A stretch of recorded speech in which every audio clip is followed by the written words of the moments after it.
All right, so I said I would do a little Q&A. I got like 6 questions, which is perfect for me. I've got a short attention span, so it's fine. This is how ghetto it is. I'm using my Samsung Galaxy S. Is this the S9 or 10? I don't know why I'm asking you. You can't see my phone. And I realized that when I start recording, because I'm always doing everything off my phone, I can't read the fucking questions while I'm recording. So I have to use Stevie's ghetto ass phone. His little iPhone 4, and I can barely see shit. Look at this fucking. Look at this motherfucker right here. Look at his phone. This phone's from like. This is like when cell phones were first invented or something. I can barely see anything. It's all fucked up. He won't get a new one because it costs money.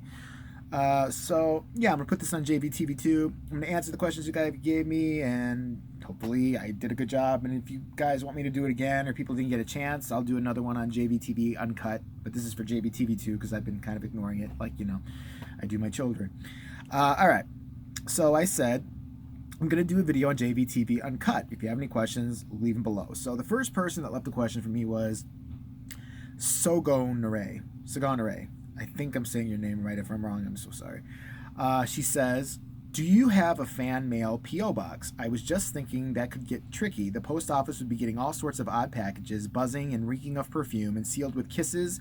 Hell, a lady might send herself in a box. Do I have a fan mail P.O. box?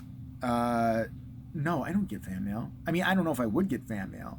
See, I'm the type of asshole who would get a fan mail like P.O. box, and I would have I would just get like ads for like cable companies or like abortion clinics or something, which you could always use because that I didn't tell that 15-year-old girl to go jogging in the park the other night looking so hot. I mean, she was kind of asking for it, but I don't want to carry through with it. Fucking thing, it's got to come out. I've got a plunger. I don't need to worry about that. Yeah. How much is a P.O. box? Maybe I'll look into it. If you guys think I should, fine. It'd be kind of cool to see the weird shit that you would send me. So maybe I'll do it. I don't know. That's a good idea. So, look at his fucking ghetto phone. I can't even see his shit. It's like reading Chinese. The next question was from Phase 209 Beast. The question was, what would you do if you gained 5 million subs from day to night and made thousands of cash daily? First, what would I do if I gained 5 million subscribers from day to night? I would automatically suspect something was inherently wrong. 5 million from day to night, like either I did something that's really like viral, I'm be yelled at by those fucking evil witches on The View, or something's gone wrong. Like I wouldn't trust it. I'd be paranoid. Like I would be, like checking for taps and shit like that because I wouldn't trust it. 5 million overnight. That's a lot overnight. I would have to be sitting there. In a way, it'd be a kind of like a really good psychological experiment of like how insane you could actually drive me, because I would be sitting there racking my brain like, what fucking video did I do that put me 5 million subscribers over in one night? Once I made sure that my my phone was fine and that the intel was correct, I would be happy, I guess. I'd stick it in PewDiePie's face, although he's got like 100 million, right, or something like that. I don't know. I'd go pick on YouTubers who had less than and just be like, hey, how many subscribers you got? Oh, 1,000? Yeah. You're doing a real good job. Guess what? Got 5 million overnight. You suck. Do it to all of them. Even the fucking little gamers and shit like that. Be like, oh, really? Got 5 million subscribers? Guess what? Guess who got him overnight while he was sleeping right after he masturbated? This guy. All right. The next question was, will you ever work as a hot dancer at IHOP if I asked as a job? How high were you? Were you huffing when you wrote that? Would I ever work as a hot dancer at an IHOP? First off, I want to know what IHOP you're going to where there's hot dancers, male, female, any kind. I mean, where are you going to get like, the Rudy Tooty, Fresh and Fruity breakfast special, and there's some motherfucker up there like grinding their junk in your face and stuff, and like, you're just sitting there complaining about the dirty silverware. I mean, it's an IHOP and shit like that. Would I ever work as a hot dancer at an IHOP? Yeah, if they paid me. First of all, I can't dance. I can't fucking dance at all. I can do like this, like bump and grind, fake bullshit, but that's all I can do. I'm not hot, so I'd have to invest in Botox. Like these raccoon fucking eyes and shit. They've been there since I was a kid. I don't know. I personally, because my parents told me I was born from the devil's child, and you're just not going to look perfect all the time, and I believe them. So yeah, would I ever work as a hot dancer at IHOP? I mean, I'm not fucking hot. I'm telling you right now. But yeah, if they paid me, if I could make shit.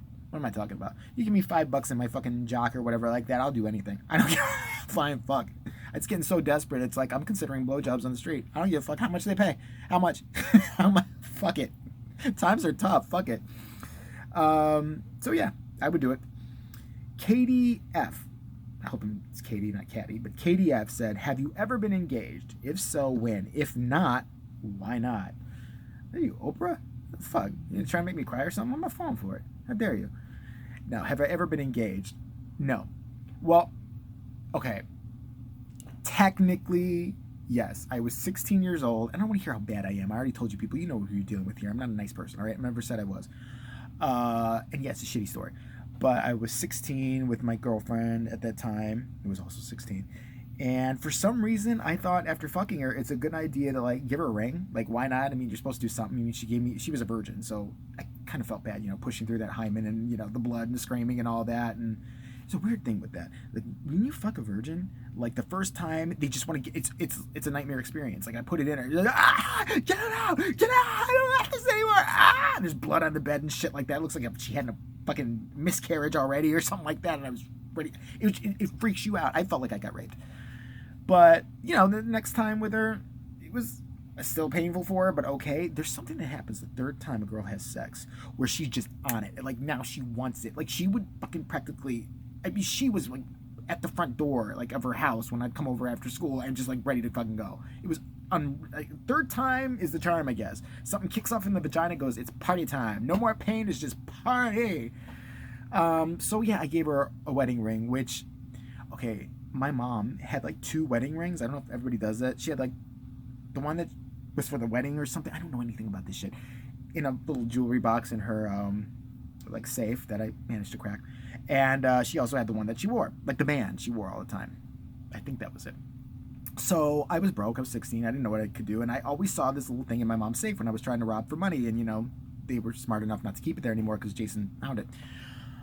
So what I did was I thought, this ring has been here so long, she's never going to notice. It probably is about my girlfriend's size. I gave my mother's wedding ring to my girlfriend.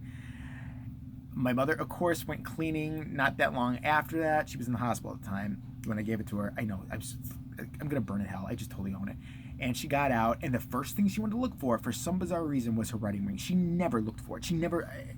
This ring that's in the box. I don't know if anybody else does this. I don't know if it's some pagan ceremony she was involved in, but whatever. That's what it was. And she looked for it and didn't find it and fucking knew it was me. She knew, she thought I pawned it or done something evil to I don't know, go blow money. And I told her, no, my girlfriend's got it. And she said, say it again. My girlfriend's got it because why does she have it?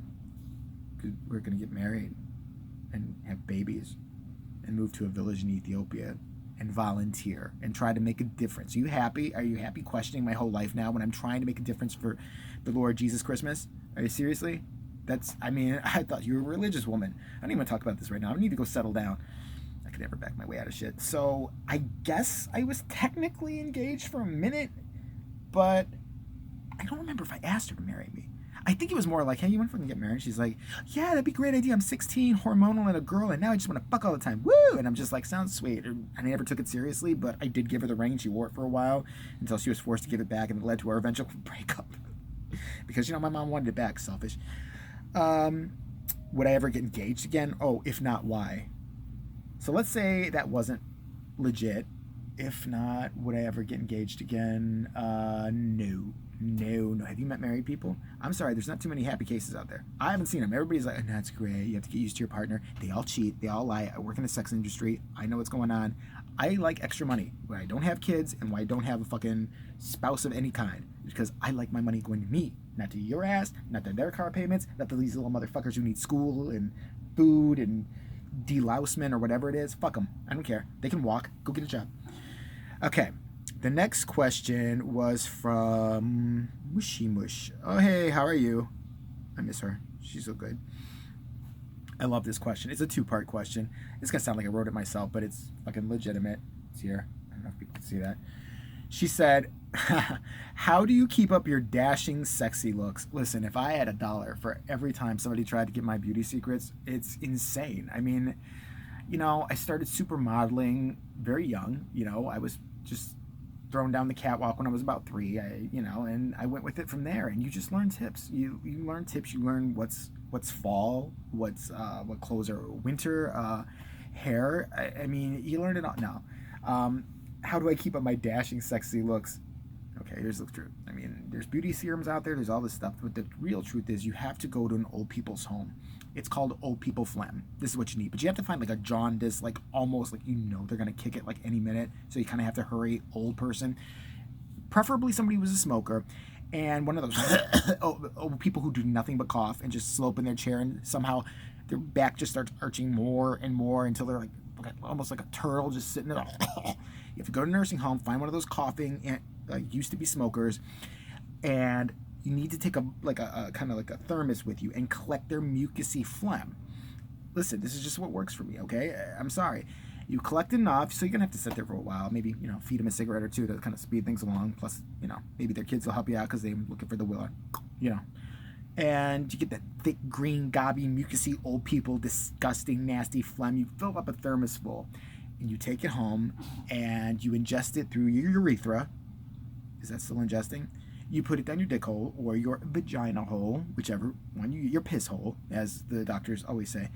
And there's something in it that just keeps you looking young, sexy, and like you always need sleep.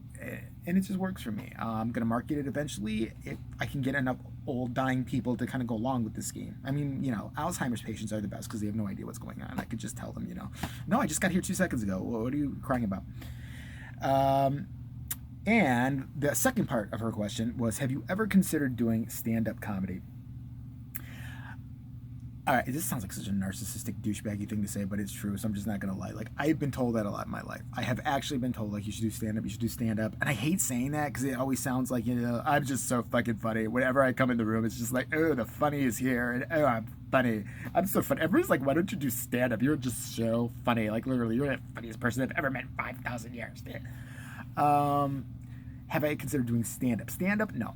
I thought about it briefly, but I did briefly attend Second City, if that's a thing. Like, but that was a weird experience. And they are all just very much into, like, fake dramatic theater. And I don't know how those people get on Saturday Night Live, because I couldn't take those classes. It was like one of the courses we were all, and this is men and women, okay, now we're going to do improv. You're all socks in a dryer. They wanted us to just roll on top of each other. That's where I had to peace out and be like, this is an orgy. This is what you want. I mean, I don't understand what this is.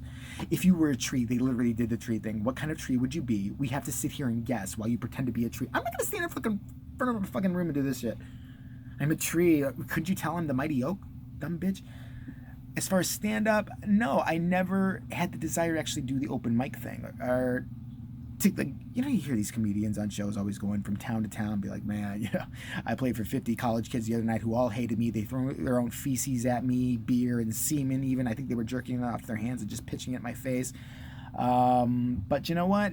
I loved it. It was in, Tuscaloosa, buttfuck Alabama. And yeah, sure, tomorrow I'm going to the Chuckle Fuckle Bucket in, Poughkeepsie, New York, and I'll play for like 12 angry bikers who are probably going to like rape and kill me on the way out. But I live for that. I'm a gypsy at heart. I've never had the desire. I would like to do some kind of writing, like kind of behind the scenes stuff. I've always been interested in that. Like if they came up to me and said, write a pilot or write a show, first of all, they wouldn't like what I would write because it's not going to be anything PC. That's just never, ever going to happen. I can never work for a network or anything. I thought about radio. I thought about a few different things like that, but stand-up comedy just never appealed to me. I just feel weird, like, even trying to do it. And plus, do you think any of this I write down? I don't write shit down. If I tried to write down an act, it would be the worst act you've ever seen in your life. I'd be like, so, what the fuck was it? I have a bunch of people in front of me. I was going to talk about this one thing. I'll be right back. Stevie, give me your phone. Where are my talking points? Stevie. I don't write shit down. This is all just pure crazy. Maybe there's a difference. But I would do some kind of comedic, like, writing or, acting. And, I can, like, read. So, why not? My sexy good looks. I can't get over that question. How do you keep your dashing, sexy good looks? Thank you for saying that. This is really kind of you. But, so not true, but I appreciate it. Hey, listen, what I really do just to stay not fat or horribly grotesque and scare people is I jog at the gym. I try to do a couple miles every other day. And I'm just now getting back into weight training, which I hate it. I don't know how these bros like it. I go feel the burn. I love my gains. I fucking hate it. I sit there and just curse the whole time. Like, how do you people think it's fun? You see those motherfuckers like, yeah. Give me the drug that I need to enjoy it because I don't. So, all right, I think that answered most of the questions, all 6 I got because I'm so famous. So please, everybody back off at once. If you want me to do another one of these, let me know in the comments, and I will. And I hope that answered everybody's question correct. And now I'm getting ready to go live with Stevie, and we're going to be yelled at by a bunch of other people in about another 20 minutes on JB TV Uncut. I just want a JV TV empire. That's what I want. And plus, I think I reach more people here, or I'm happier here with doing comedy or whatever this is for you guys. I've gotten so many good, so much good feedback. People saying that, I made their day and all that. That's all I want. That's all I want. I'm not trying to get rich off anything. I'm, stuck in shit, but that's all I need. And I feel like a year and a half or so getting 1,044 subscribers without pimping yourself on Twitter, although I just started doing that last year. I never did. Instagram or anything else. I think I'm doing okay. So I've had no promotion. I don't have t-shirts or banners or anything. Ooh, I may have Stevie start working on it. So thank you guys for riding with me. And again, if you want me to do this again, I'll make a part 2, part 3, part 4, whatever you need.